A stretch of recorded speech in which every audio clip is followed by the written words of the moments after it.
22 hours a day, or like what? How many I hours? was working, yeah, so 7 days a week, sleeping at the factory. I worked in the paint shop, general assembly, body shop. You ever worry about yourself imploding? Like it's just too much? Absolutely. No one should put this many hours into work.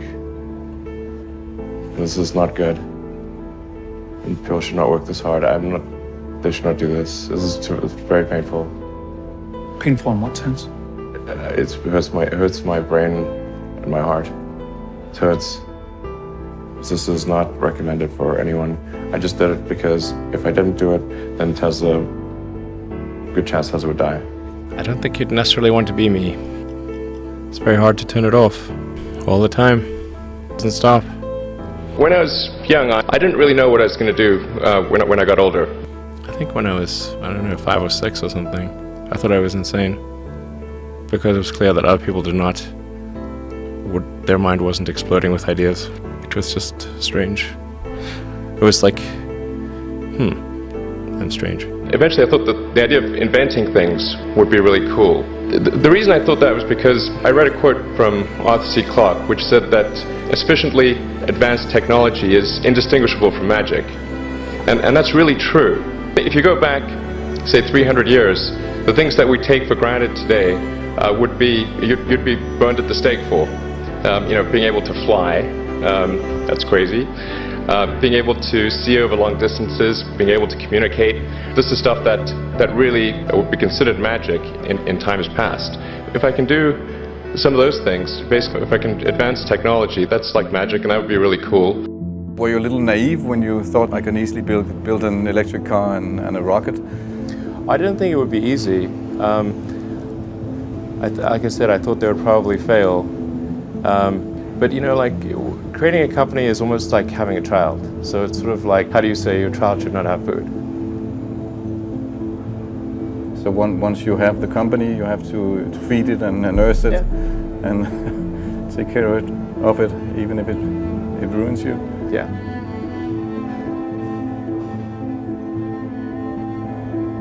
But I suppose there were some tough times in end of 2008. How did you get through that period of crisis? Yeah. 2000 and... Can we just break for a second? Sure, of course. Yeah. You want to wait a little while? Man, I sure hope it was worth it. Sure hope it was worth it. One of the most difficult choices I have ever faced in life was in 2008. I think I had maybe $30 million left, or $30 or $40 million left in 2008. I had two choices. I could put it all into one company, and then the other company would definitely die, or split it between the two companies. But if I split it between the two companies, then both might die. And when you put your blood, sweat, and tears into creating something, building something, it's like a child. And so it's like, which one am I going to let one starve to death? I couldn't bring myself to do it, so I split the money between the two. Fortunately, thank goodness, they both came through. With Tesla, we're trying to make things that people love. How many things can you buy that you really love, that really give you joy? So rare, so rare. I wish there were more things. That's what we try to do, just make things that somebody loves. Yes, doing something useful for other people that I like doing. Generally, starting a business, I'd say, number one is have a high pain threshold. That's it. There's a friend of mine who's got a good saying, which is that starting a company is like eating glass and staring into the abyss. That's generally what happens. Because when you first start a company, there's lots of optimism and things are great. And then, so happiness at first is high. Then you encounter all sorts of issues and happiness will steadily decline. And then you'll go through a whole world of hurt.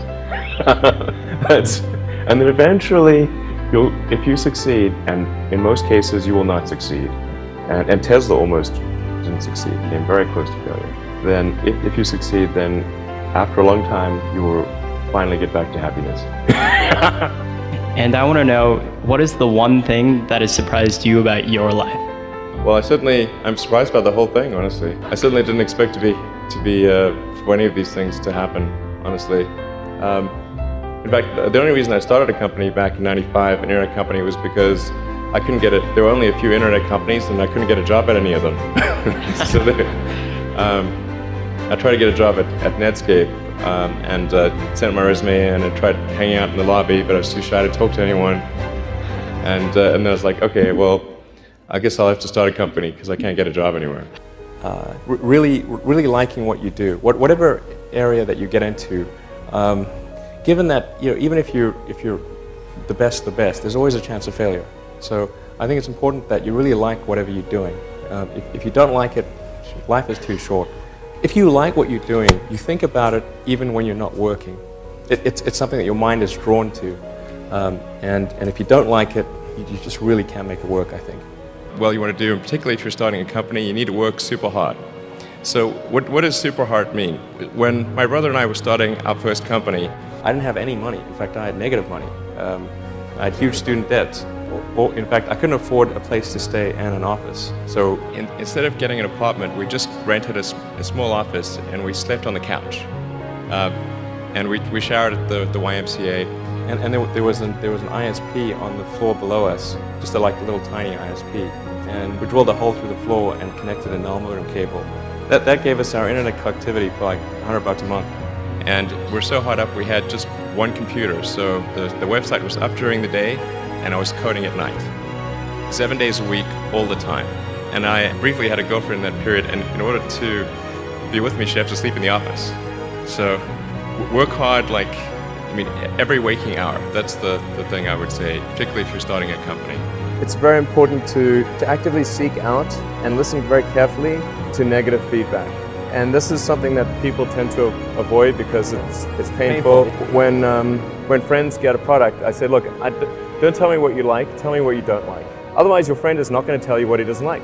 Right. He's going to say, oh, I love this and that, and then leave out this is the stuff I don't like list. And sometimes even your enemies give you good negative feedback. So I actually went to Russia 3 times to look at buying a refurbished ICBM. I can tell you it was very weird going there in late 2001, 2002, going to the Russian rocket forces and saying, I'd like to buy 2 of your biggest rockets. They thought I was crazy, but I did have money, so that was okay. One good friend of mine collected a whole series of videos of rockets blowing up and made me watch those. He just didn't want me to lose all my money. For SpaceX, the first 3 launches failed. We're just barely able to scrape together enough parts and money to do the 4th launch. If that 4th launch had failed, we would have been dead. I tried very hard to get the right expertise in for SpaceX. I tried hard to find a great chief engineer for the rocket, but the good chief engineers wouldn't join, and the bad ones, well, there was no point in hiring them. So I ended up being chief engineer of the rocket. So if I could have found somebody better, then we would have maybe had less than 3 failures. When you had that 3rd failure in a row, did you think, I need to pack this in? Never. Why not? I don't ever give up. I mean, I'd have to be dead or completely incapacitated. You know, there are American heroes who don't like this idea. Neil Armstrong, Gene Cernan have both testified against commercial spaceflight and the way that you're developing it, and I wonder what you think of that. I was very sad to see that, because those guys are, those guys are heroes of mine, so it's really tough. I wish they would come and visit and see the hardware that we're doing here. And I think that would change their mind. They inspired you to do this, didn't they? Yes. And to see them casting stones in your direction. It's difficult. Did you expect them to cheer you on? Certainly hoping they would. When critics say you can't do this, your answer to them is, we've done it.